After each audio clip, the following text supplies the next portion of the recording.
안녕하세요. 고려대학교 산업교원공학과 DSB 연구소 소속 석박통합과정 강영입니다. 지난 영상에서는 이 Navigating the Metric Maze 논문의 이 바이너리 이별레이션 매트릭스들에 대해서 설명을 드렸고요.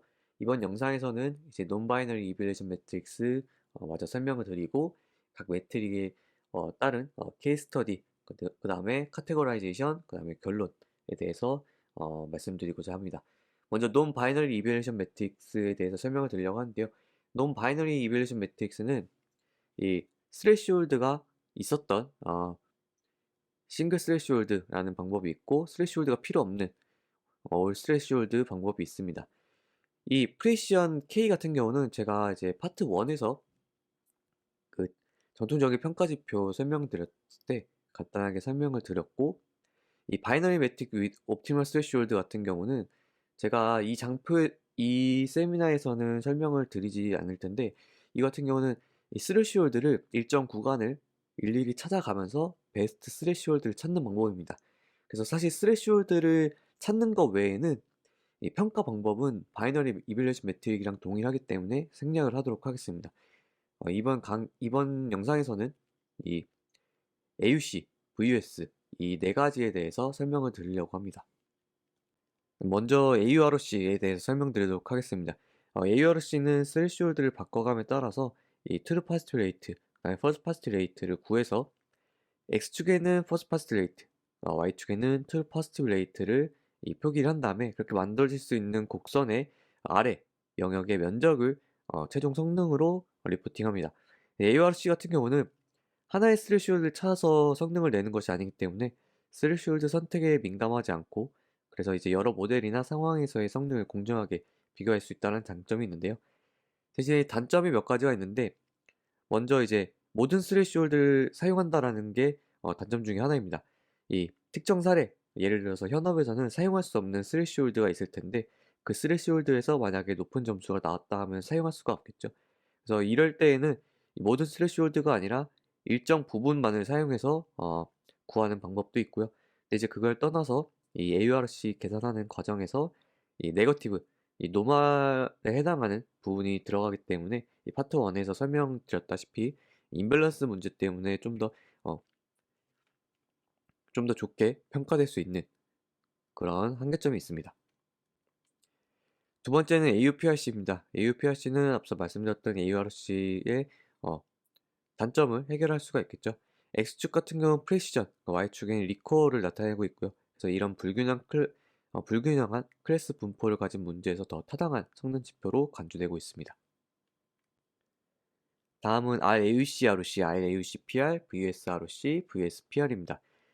이거 같은 경우는 제가 이제 이전 영상인 파트 1 영상에서 이 바이너리 매트릭들 중에서 일부 오차를 허용하는 그런 평가 지표들이 있었잖아요. 그거를 동일하게 AURC랑 AUC PR에 적용했다라고 보시면 됩니다. 이런 방법론을 이제 제안을 했었던 이 논문에서 보여주고 있는 피규어 하나를 가지고 왔는데요. 실제 어노멀리가 이 구간만 레이블링된 경우가 있고, 실제 어노멀리라고 판단되는 부분은 이 부분이지만 레이블링된 구간이 그 뒤여서일 수도 있고, 아니면 양쪽 이렇게 구성이 되어 있을 수 있습니다. 특히 이 누멘타 같은 경우는 이 어노멀리 세그먼트에 대해서 레이블링이 되어 있지만, 이 어노멀리가 실제로 다 모든 상황 어노멀리 세그먼트 존재하는 그 시간 내에 다 어노멀리가 존재하는 게 아니라 이 가운데 일부만 존재한다고 하더라고요. 그래서 이러한 오차를 허용해주는 방법이라고 보시면 됩니다. 해당 방법론들에 대해서 설명을 드리려고 하는데요. 먼저 이제 가장 왼쪽 그림을 보면은 가장 기본적인 스레시홀드 하나를 찾아서 그 스레시홀드를 넘는 부분들을 이 어노멀리라고 레이블링하고, 그 다음에 평가 지표로 이 성능을 리포팅하는 모습이고요. 두 번째 같은 경우는 이제 AURC, 기본적인 AURC, AUC PR 계산하는 방법으로 이 스레시홀드를 바꿔가면서 그에 따른 이 TPR과 FPR을 구한, 그 다음에 그래서 이제 AUC를 계산하는 방법이라고 보시면 되고, 이 오른쪽에 두 가지 방법이 RAUC, ROC, RAUC PR, 그 다음에 VS ROC, VS PR에 대한 피규어입니다. 이 RAUC, ROC, RAUC PR 같은 경우는 이 스리쇼드를 바꿔가면서 계산하는 건 동일한데, 이 해당 구간에 대해서만 어, 어노멀리 레이블링을 해주는 게 아니라 이 어느 정도 일정 구간, 이 앞뒤로 일정 구간에 대해서는 오차를 허용해주는 방법이라고 보시면 됩니다. 그래서 오차를 허용해주지 않았을 때의 AURC, AUC PR 같은 경우 곡선이 다음과 같이 구성이 되어 있었다라고 하면은 일부 허용을 해줬기 때문에 틀린 부분에 대해서 좀 맞았을 것 같고, 그래서 그거에 대해서 새로 계산된 RAUC, ROC 같은 경우가 이 주황색으로 표기되는 걸 볼 수가 있습니다. 그렇다고 한다면은 이 RAUC, ROC 같은 경우는 그 오차 허용 구간을 명시를 해주고 있는데, 이 오차 허용 구간도 바꿔주는 겁니다. 스레시홀드만 이제 바꿔줘 가면서 확인하는 게 아니라 이 오차 허용 구간도 처음에는 어노멀 세그먼트 길이만큼 받다가 이 점차 늘려가면서 오차를 조금씩 허용해주는 경우라고 보시면 될 것 같고요. 그랬을 때 그래프를 보시면은 기존에는 이제 2차원으로 나타났던 게 2차원으로 나타났던 이유가 스레시홀드를 바꿔가면서 그랬지만은 이제 스레시홀드뿐만 아니라 이 오차 길이도 바꿔가면서 구해주기 때문에 3차원으로 그래프가 표시가 되고 이거에 대해서 계산한 값이 VSROC, VSPR이라고 보시면 될 것 같습니다. 지금까지가 이제 논 바이너리 이벨레이션 매트릭스 간단하게 설명을 드렸고요. 케이스 스터디에 대해서 설명드리도록 하겠습니다. 지금까지 설명을 드렸던 전체 매트릭에 대한 오버뷰입니다. 매트릭에는 바이너리랑 논 바이너리 이렇게 있었고요. 바이너리 같은 경우도 이제 포인트 베이스로 계산되는 것들, 그 다음에 이벤트 베이스로 계산되는 것들이 있었습니다. 논 바이너리 같은 경우는 포인트 베이스로만 계산이 됩니다. 이거는 제가 앞서서 다 설명을 드렸기 때문에 한번 확인하고 넘어가시면 좋을 것 같습니다. 이제 케이스 스터디 설명 드릴 건데요. 케이스 스터디들 중에서 바이너리 매트릭 사용한 경우에 대해서 말씀을 드리도록 하겠습니다. 첫 번째는 이제 파셜 딕션 그리고 커버링입니다. 이상 이벤트가 있을 때 이상 이벤트의 일부만 탐지하는 것을 중요하게 여길 것인지, 그게 아니라 이상 이벤트의 모든 지점들을 더 정확하게 탐지하는 것을 더 중요하게 여길 것인지로 나뉠 수가 있을 것 같습니다. 포인트와이즈 F 스코어 같은 경우는 이벤트가 이미 부분적으로 탐지되었는지 여부 관계없이 각 포인트를 동등하게 고려를 하고 있고요. 특히나 이제 포인트 어저스티드를 사용했던 방법론들은 그 이벤트 안에서 하나만 탐지를 해도 나머지를 거의 다 탐지했다라는 식으로 레이블링 바뀌는 그런 특징이 있었습니다. 다음은 어노멀리 랭스에 대한 효과입니다. 포인트 베이스 매트릭 같은 경우는 여러 개의 짧은 이상을 예측하는 것보다 긴 이상을 예측하는 것이 더 나을 수가 있습니다. 밑에 예시를 보면은 이 그라운드 트루스가 이 어노멀리 이벤트가 3번 존재를 하는데, 프레딕션 1 같은 경우는 어노멀리 이벤트 첫 번째, 두 번째는 예측하지 못했고 세 번째를 예측했고, 프레딕션 2 같은 경우는 이 첫 번째, 두 번째 어노멀리 이벤트를 예측을 했고 세 번째는 탐지를 하지 못했습니다. 이때 프레딕션 1 같은 경우가 이벤트를 하나밖에 탐지하지 못했지만 세 번째 어노멀리 이벤트가 길이가 더 길기 때문에, 첫 번째, 두 번째보다 길이가 더 길기 때문에 성능으로 따졌을 때는 이 프레딕션 1이 더 많은 이상을 탐지했기 때문에 더 성능이 더 좋게 리포팅이 될 수 있겠죠. 반면에 이벤트 베이스 같은 경우는 이벤트 단위로 탐지한 이벤트 단위로 계산이 되다 보니까 프레딕션 1 같은 경우는 하나의 이벤트만 탐지를 했고, 프레딕션 2 같은 경우는 첫 번째, 두 번째 두 개의 이벤트를 탐지했기 때문에 좀 더 좋은 결과로 리포팅 될 수가 있습니다. 그래서 이벤트 베이스 매트릭 같은 경우는 이상 징후 길이 분산이 좀 큰 데이터셋이나 이 포인트 이상 징후랑 이벤트 이상 징후가 결합된 데이터셋 경우에 좀 더 적합한 경우가 많습니다. 다음은 그 이벤트 베이스 매트릭의 특징 중에 하나인데, 이 하나의 긴 이벤트보다도 서로 가까운 짧은 이상 징후에 민감할 수 있다는 건데요.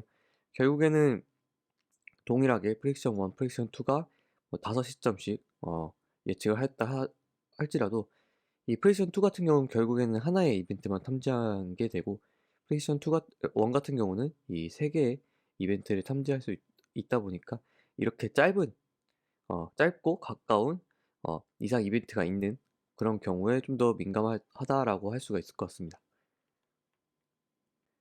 다음은 이제 예측 이상 징후의 길이가 짧은 것을 선호하는지 긴 것을 선호하는지에 대한 케이스 스터디입니다.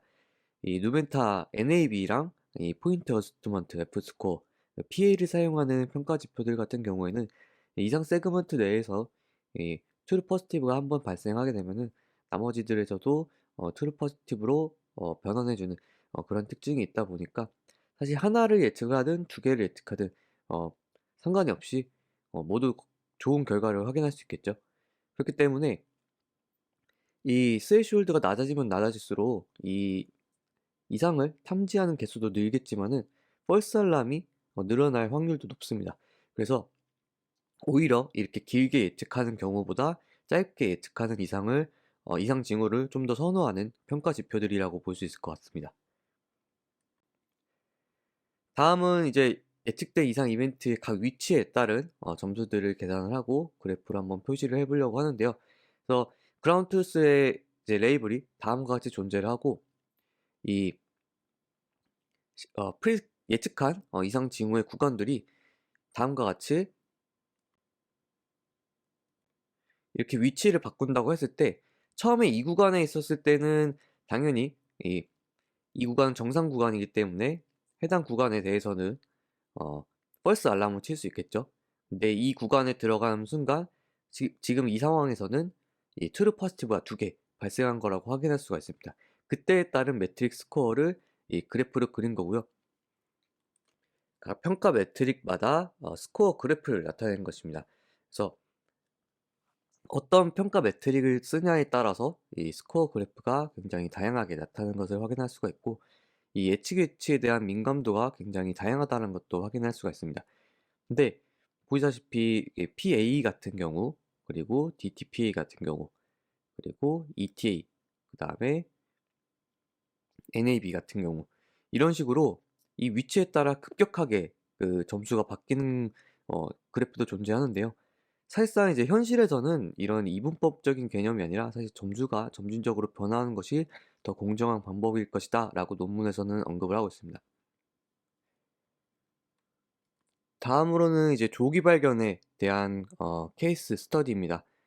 사전 탐지는 아니고 이제 어노말리 세그먼트 안에서 이 어노말리 시작하는 구간에서 빨리 탐지를 하는지 아니면 좀 더 늦게 탐지가 되는지에 대한 그런 것들이 반영되고 있는 평가 지표인지 아닌지를 확인하는 건데요.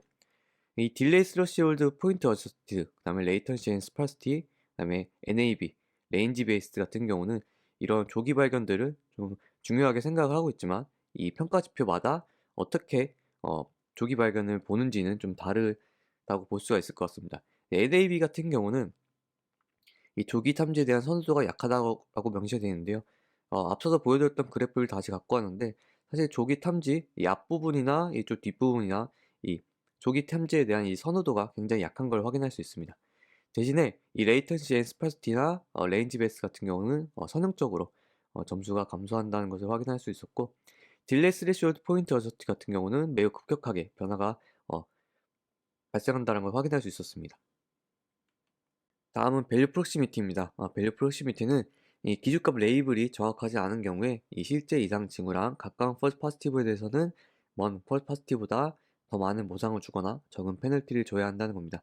이러한 근접성을 평가할 수 있는 지표는 어플리에이션 베이스, 그 다음에 템포럴 디스턴스가 될 것 같고요. 이 예를 들어서 이 밸류들이 시계열 밸류들이 다음과 같이 구성이 되어 있을 때 이 지점에서 갑자기 값이 상승한 이 지점만이 어노멀리라고 볼 수 있는지, 그리고 이렇게 급격하게 하락한 이 부분만이 어노멀리로 볼 수 있을지, 아니면은 이 평균적인 이 데이터들을 봤을 때 이 지점들이 굉장히 높게 표기가 되어 있기 때문에 이 지점들을 모두 어노멀리로 표시할 것인지, 이런 이제 레이블링 방법이 다르게 사용될 수 있을 것 같습니다. 그래서 예시를 보시면은 이거에 대한 예시가 이제 만약에 급격하게 바뀌는 구간에만 레이블링이 된다고 하면은 이런 식으로 표기가 되겠죠. 아니면은 이 평균적인 데이터 범위에서 많이 벗어난 이 포인트들을 모두 어노멀리라고 측정을 한다고 하면은 이렇게 레이블링이 될 수 있을 것 같습니다. 그래서 어떻게 이제 레이블링 하냐에 따라서 이 평가 지표의 성능들이 굉장히 달라진다라는 건데요. 근데 이 근접성을 평가하는 어플리에이션이나 템포럴 디스턴스 같은 경우는 이 레이블링 전략에 대해서 좀 더 관대하다. 그래서 이 두 가지 두 가지 케이스에 대해서 어플리에이션이나 템포럴 같은 경우는 더 좋은 성능을 보였다라고 논문에서 언급하고 있습니다. 다음은 이제 논바이너리에 대한 케이스 스터디입니다. 첫 번째로는 이 어노멀리 랭스에 대한 효과인데요. 이 논바이너리 매트릭 같은 경우는 대부분 긴 이상징후를 탐지하는 것을 더 효과적으로 보고 있습니다. 왜냐면은 이 논바이너리 같은 경우는 이제 포인트 베이스로 보고 있기 때문에 사실상 짧은 이상 징후보다는 이상 징후를 탐지하는 것이 좀 더 좋은 성능으로 리프팅 될 수밖에 없을 것 같습니다. 하지만 이제 앞서서 설명드렸던 VS 매트릭 같은 경우는 그런 이상 이벤트의 매트릭이 좀 더 넓게 보기 때문에 이 짧은 이상 징후도 많으면 많을수록 탐지하는 데 유리할 수가 있을 것 같습니다. 다음은 이제 그 평가 매트릭들이 예측 이상 예측 길이를 짧은 것을 선호하는지 더 긴 것을 선호하는지에 대해서 한번 테스트를 진행을 해 봤는데요. 앞서 말씀드린 대로 이 논바이너리는 이 포인트 베이스로 계산이 되기 때문에 포인트 베이스로 계산이 되고 이 포인트 어저스트먼트처럼 고정을 해 주는 그런 이제 평가 지표는 없다 보니까 짧은 이상 예측을 선호하는 그런 매트릭은 없었습니다. 모두 긴 이상을 예측하는 것을 선호하고 있었습니다. 다음으로는 어 파셜 디텍션 그리고 커버링에 대한 부분인데요. 이 앞서 말씀드린 대로 동일하게 이 논바이너리 같은 경우는 포인트 베이스이기 때문에 이 이상 이벤트의 일부분만 탐지하는 것보다는 더 장기간 정확히 예측하는 것을 좀 더 중요하게 여기는 것을 볼 수가 있습니다. 다음으로는 이제 근접성을 평가하고자 했습니다. VS를 제외하고는 나머지 이제 매트릭 같은 경우는 이 어떤 근접한 이상 예측에 대해서는 어떤 보정이나 보상을 주지 않기 때문에 어떤 평가 지표를 써도 이러한 케이스 모두 동일한 점수를 받은 거를 확인을 했지만 VS 같은 경우는 앞서 설명드린 대로 일부 허용 오차를 주기 때문에 이 마지막 케이스 같은 경우는 허용 오차 범위 안에 들어서 좋은 좀 더 높게 성능이 나온 것을 확인할 수 있습니다. 하지만 이게 이제 이상값, 이 점수의 형태에 따라서 굉장히 많이 달라질 수 있기 때문에 이 논문 자체에서 앞서 케이스로 설명했던 그 케이스가 사실 공정하지 않을 수 있다라고 언급을 하고 있습니다. 그저 그런 점만 참고하고 넘어가시면 될 것 같습니다. 다음은 이제 클래스 임밸런스에 대한 케이스 스터디를 진행했는데요. 앞서서 제가 말씀드린 대로 AURC나 VSRC 같은 경우는 공식 자체에 트루 네거티브가 포함이 되게 됩니다. 이 퍼스트 파스트 레이트에서 이 트루 네거티브의 수가 포함이 되는데 결국에는 정상 레이블에 대한 데이터들이 들어가기 때문에 어, 그 데이터 임밸런스가 커지면 커질수록 좀 더 좋은 성능을 받을 수가 있겠죠. 그래서 이 스코어 그래프가 다음과 같이 짧은 거, 점점 이제 길게 나타냈을 때를 확인했을 때 분명히 이상을 탐지하는 구간은 동일한데 이상을 탐지한 부분들은 동일한데 불구하고 이 트루 네거티브가 늘어남에 따라서 이 AURC, VSRC가 성능이 더 높게 측정이 되는 걸 확인할 수가 있습니다.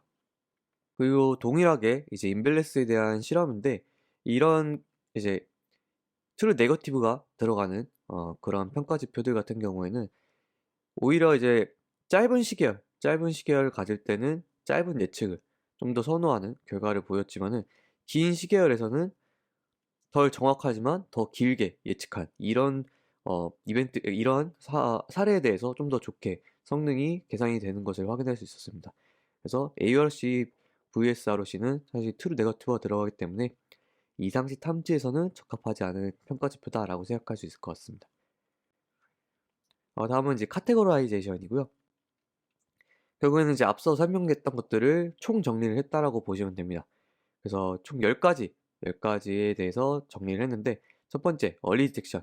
가능한 빨리 이상을 탐지하는 데 중점을 두는가. 롱 어노멀리스. 이상 길이에 영향을 받는가. 숏 프레딕트 어노멀리스. 짧은 이상 예측을 선호하는가. 파셜 디텍션. 부분 감지를 중요시하는가. 프록시미티. 그 다음에 근접성. 가까운 이상 예측을 허용을 하는가. 스레시홀드를 필요하는가. 당연히 그 바이너리 같은 경우는 스레시홀드가 필요하겠죠. 그 다음에 파라미터를 얼마나 필요하는가. 이 파라미터의 개수들이 표기가 되어 있고요. 타임 어웨어, 시간 종속성을 확인하기 위해서 주변의 레이블 및 예측을 고려하는가. 인디프런트 투 임밸런스, 데이터 임밸런스의 강건한가. 그다음에 사실 마지막이 가장 중요한데요. 제너럴, 사용하는 평가지표가 모든 상황에 적합한가 했을 때 이 평가지표 모두 제너럴하지는 않다라고 표기가 되어 있습니다. 이는 즉 어떤 상황에도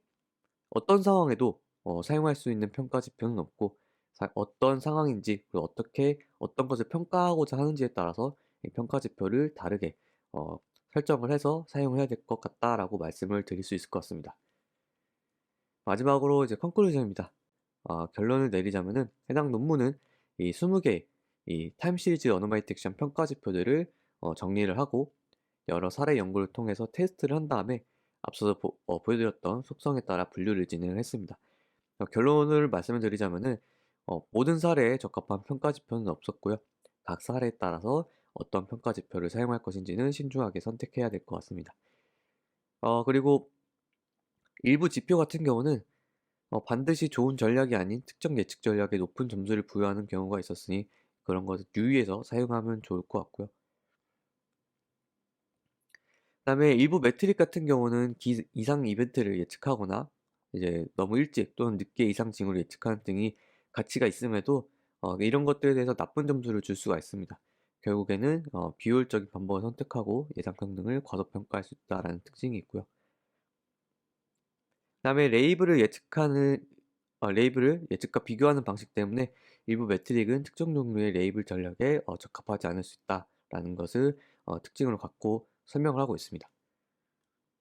제 견해에 대해서 말씀을 드리자면은 여태까지 그러니까 시겨 이상치 탐지의 평가 지표들이 굉장히 많이 어, 제한이 되고 있는데요. 그런 특징들이 굉장히 잘 정리가 되어 있었고 케이스 스터디를 진행을 하면서 각 케이스마다 어떠한 평가 지표들이 더 적합한지, 어떻게 과소평가되어서 부적절한지 그런 것들이 굉장히 잘 정리되어 있는 논문이라고 생각이 들었습니다.